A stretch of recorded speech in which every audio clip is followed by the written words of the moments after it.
আমেরিকাতে জানতো ইউনিভার্সিটির মেয়ে হাফ প্যান্ট পরে ইউনিভার্সিটিতে ক্লাস করতে আসছে, জিন্সের প্যান্ট পরে আসছে মেয়ে, ইসরায়েলের বিরুদ্ধে ফিলিস্তিনের পক্ষে তারা মিছিল দিতেছে।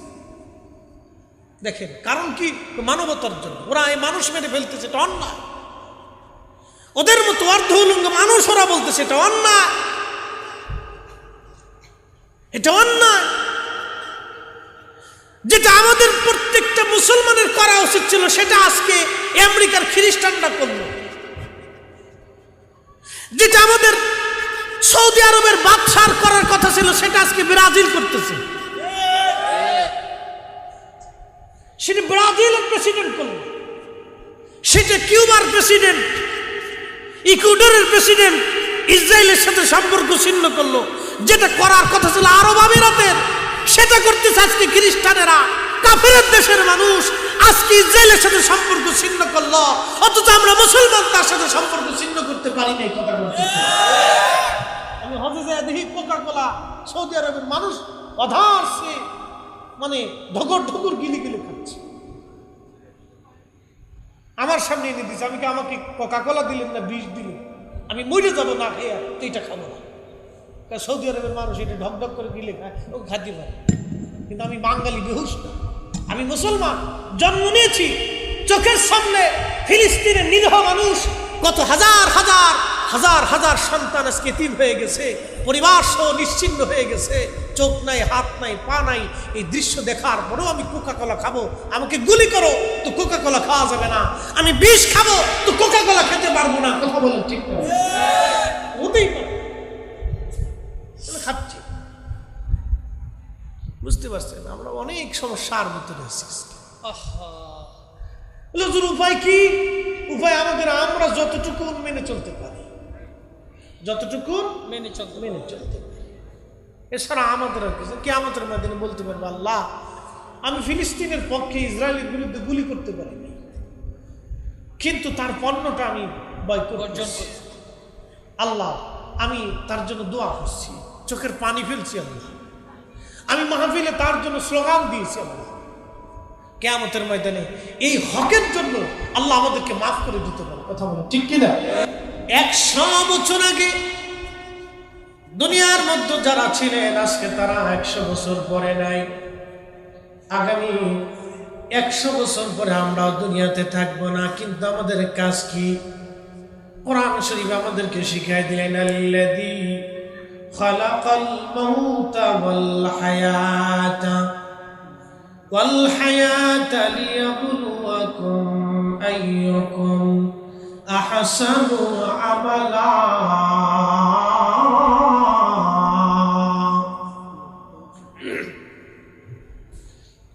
খুবই মনোযোগ দিবেন। আল্লাহর কোরআন বলল তোমাদের জন্য হায়াত নির্বাচন করেছি, মৃত্যু নির্বাচন করেছি, হায়াত সৃষ্টি করলাম, মরণ সৃষ্টি করলাম। আল্লাযী খালাকাল মাউত, তোমাদের মৃত্যু সৃষ্টি করলাম। এই যে দেখবেন আপনার সামনে চাচা মারা গেল, বাবা মারা গেল, ফুফু মারা গেল, মা মারা গেল, বন্ধু মারা গেল, গ্রামের মানুষ মারা গেল, আত্মীয় স্বজন মারা গেল, কিন্তু মারা যে গেছে এটা সত্য, মৃত্যুটাকে আমরা দেখলাম না। এই মৃত্যুর একটা রূপ আছে, মৃত্যুর একটা চেহারা আছে, এই মৃত্যুর আকৃতি আছে, মৃত্যুর দৈর্ঘ্য আছে, প্রস্থ আছে। মানুষের যেমন সৌন্দর্য আছে, আকৃতি আছে, মৃত্যুর একটা আকৃতি আছে। আল্লাহ মৃত্যুটাকে সৃষ্টি করলেন, আবার এই মৃত্যুটাকে আল্লাহ মৃত্যু করে দিবেন। মৃত্যুটা এক সময় শেষ হয়ে যাবে, মরণেরও মরণ হবে। যে সময় মরণের মরণ আসবে, তামাম সৃষ্টির মধ্যে আর কোনো মৌত আসবে না। আল্লাযী খালাকাল মাউতা ওয়াল হায়াত, তোমাদের মরণ আর হায়াত আমি আল্লাহ সৃষ্টি করলাম। এই জন্য সৃষ্টির ভিতরে আল্লাহর কোনো মৃত্যু নাই। আল্লাহু লা ইলাহা ইল্লা হুয়াল হাইয়ুল কাইয়্যুম কোরআন বলতেছে, আল্লাহ বলতেছেন হাবিব উম্মতকে জানান, আমি সেই রব, আমি চিরঞ্জীব চিরস্থায়ী, আমি আল্লাহ শুরু নাই শেষও নাই, আমি আল্লাহ উত্তর আর দক্ষিণ পূর্ব পশ্চিম, আমি আল্লাহর কোনো দৈর্ঘ্য প্রস্থ ব্যাস ব্যাসার্ধ কিছু নাই, আমি আল্লাহ অসীম, আমি আল্লাহর কোনো সীমানা নাই। একবার জোরে বলা যাবে কি সুবহানাল্লাহ? অ্যাটেনশন, খুব মনোযোগের সাথে কথাগুলি শুনবেন। আমি খুব ইম্পর্টেন্ট কথা বলার চেষ্টা করব আপনাদেরকে নিয়ে। এই যে হায়াত এবং মৌত, আগে বলছি 100 বছর আগে কেউ আজকে নাই, 100 বছর পরে আমরা কেউ থাকবো না। এই সামান্য জীবন আল্লাহ দিলেন, করণীয় কি, কাজ কি আমাদের? নবীজি খেজুরের বাগানের পাশ দিয়ে নবীজি হেঁটে যাচ্ছেন মদিনায়, একটা উট দৌড়ায় আসছে। উট এসে আল্লাহর হাবিবের কদম মোবারকের সামনে পড়ে মাথা নিচু করে নবীজির কদমের মধ্যে মুখ লাগায় কাঁদতেছে। উটের জবান খুলে গেল, উট কাঁদে আর বলে, ইয়া রাসূলুল্লাহ, ইয়া হাবিবাল্লাহ, নবী গো, আপনার কদমে আমার আরজি। উট কি জন্য তুমি কাঁদো? বলে, ইয়া রাসূলুল্লাহি, আমার মনিব আমাকে শুধু মারে, আঘাত দেয় না, কাজ বেশি বেশি করায়। এমন সময় পিছে পিছে ওই মদিনার সেই উটের মালিক দৌড়ায় আসছে। আল্লাহর নবী বললেন, ও উটের মালিক, তুমি কি উটের মালিক? বলে, হ্যাঁ ইয়া রাসূলুল্লাহ। তুমি কি তাকে খাবার কম দাও, কাজ বেশি করাও এবং মাঝে মধ্যে তারে পিটাও? বলে, ইয়া রাসূলুল্লাহ, কি করে আপনি জানলেন? বলে, উট এসে তোমার বিরুদ্ধে আমার কাছে অভিযোগ পেশ করেছে। একবার জোরে বলা যাবে কি আল্লাহু আকবার?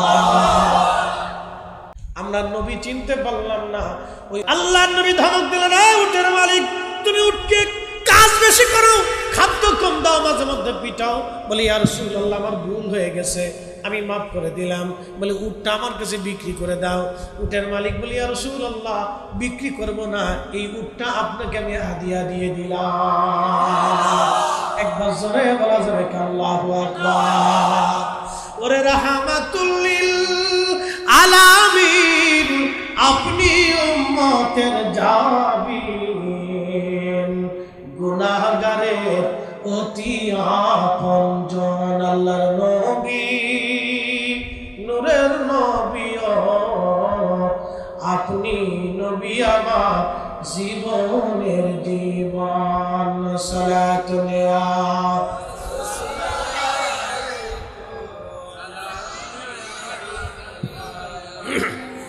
বন্ধুগণ আমার,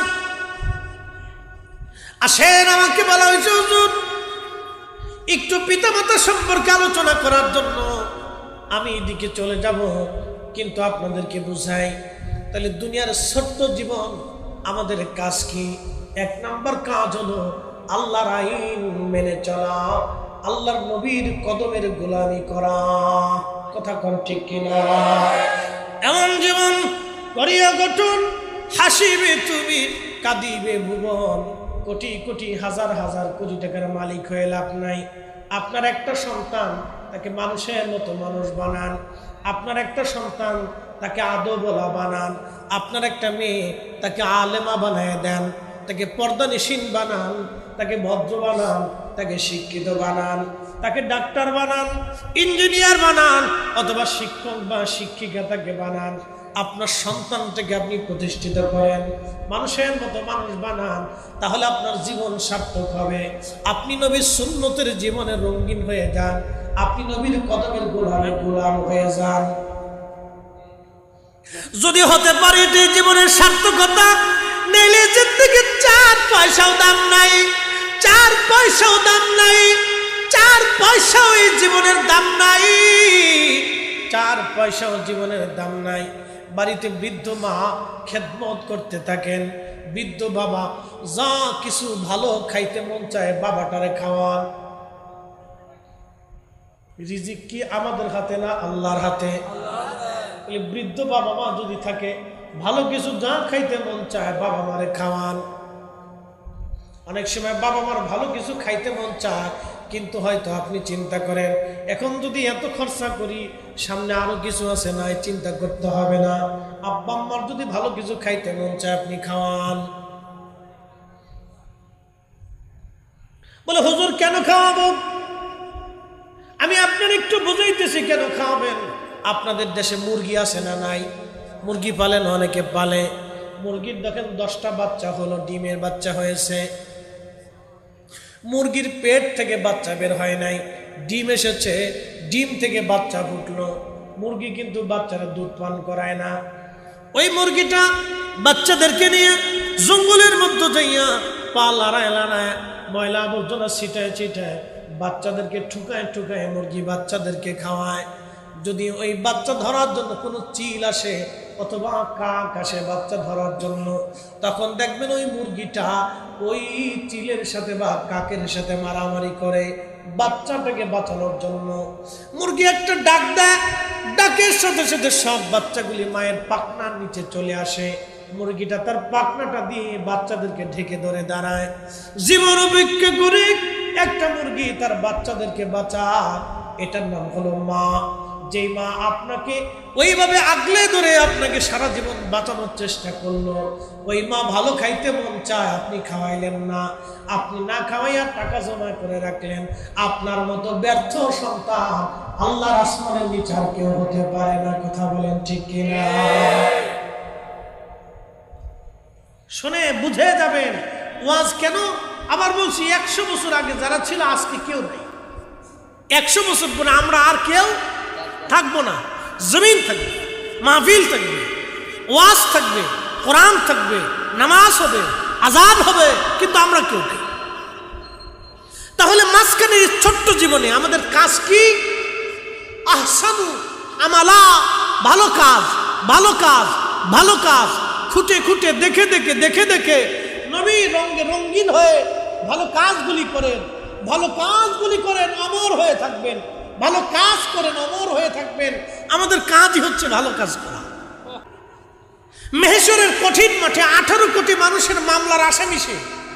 দুনিয়া তো আসামি আছে, দুনিয়াতে বিচার যদি নাও হয়, ধরেন হইল না, বিচার পাইলাম না, কিন্তু হাসরের মাঠে বিচার করলে বলা মালিকের আদালতে 18 কোটি মানুষ, হিন্দু মুসলমান বৌদ্ধ খ্রিস্টানে একসাথে মামলা করবে।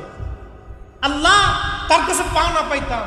গরিব বলবে রব আমার সেই এই মাসের চাউলের টাকা নিয়ে গেছে। ওই অন্ধ বলবে রব আমার ভাতার টাকা নিয়ে গেছে। ওই গরিব অসুস্থ লোক বলবে রব আমার অসুস্থতার চিকিৎসার বরাদ্দ আসছিল, সে নিয়ে চলে গেছে। ওই সরকারি ওষুধ আসছিল, কারো চুরি করে বেঁচে করে আমার এই ওষুধটা খেতে দেয়নি আল্লাহ। আমার ওই কষ্টের ভিতরে আমি যন্ত্রণা ভোগ করে কত রাত অসুস্থতে ভুগছি আল্লাহ।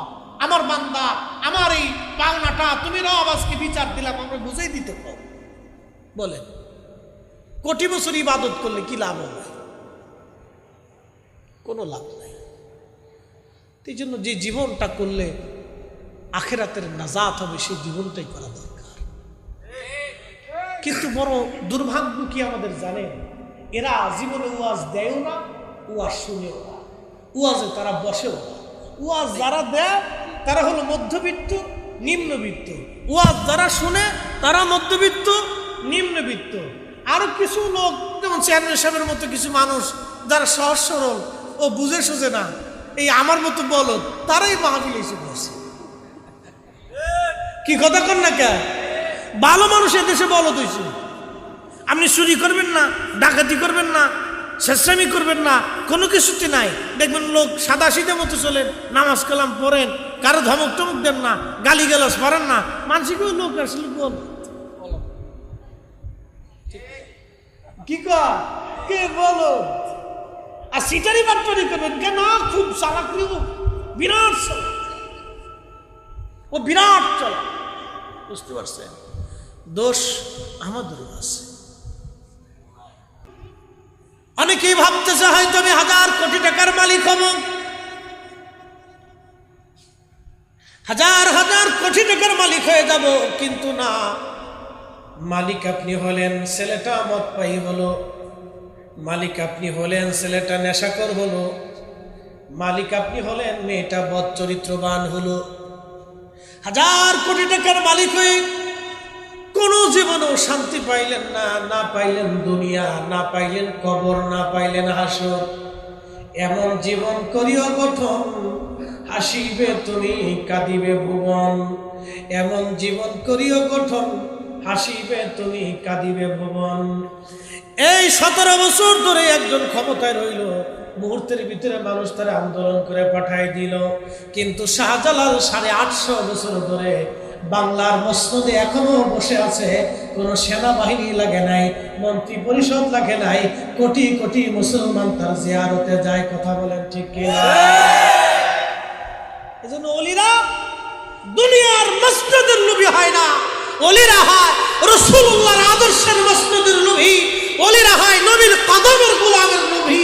কথা বলেন ঠিক কিনা? এজন্য আমরা সুন্নিরা নবী নবী করি, আমাদেরকে মানুষ বেদাতি কয়, পাগল কয়, আমরা বেদাতি। একজন মানুষের প্রত্যেক দিন লাগে 1 কেজি চাল। ধরেন 1 কেজি কি খাই শেষ করতে পারে? একজনে পারে না। হাফ কেজি চাল লাগে, তাহলে 365 দিনে কয় কেজি লাগে? অর্ধেক লাগে, 150 কেজি। 150 কেজি 250 কেজি চাল প্রত্যেক বছরে লাগে। 250 কেজি চাল হলে প্রত্যেক বছরে চলে যায়, তাহলে 250 কেজি করিয়া 60 বছর হিসাব দেন কত মন চাল লাগে। এত মন চাল হলে একজন মানুষের জীবন পার হয়ে যায়। হয় আপনার 100 মন চালে একজন মানুষের জীবন পার হয়ে যায়। তো 100 মন চালের দাম কত হয়? তারপরেও মানুষ চিন্তা করে মানুষের মাথা কেমনে কাটবো, চুরি কেমনে করবো, এই রক্ত চুষে কেমনে খাবো। বলেন, যারা হাজার হাজার কোটি টাকা নিয়ে চলে গেল, ওরা আমাদের সবার টাকা নিছে।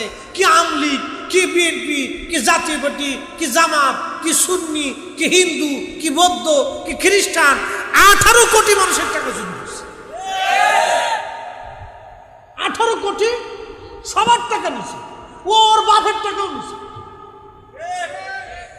ওর ছেলের টাকাও নিছে, ওর স্ত্রীর টাকাও নিছে, ওর বাড়ি যে কামলা খাটে তার টাকাও নিয়ে গেছে।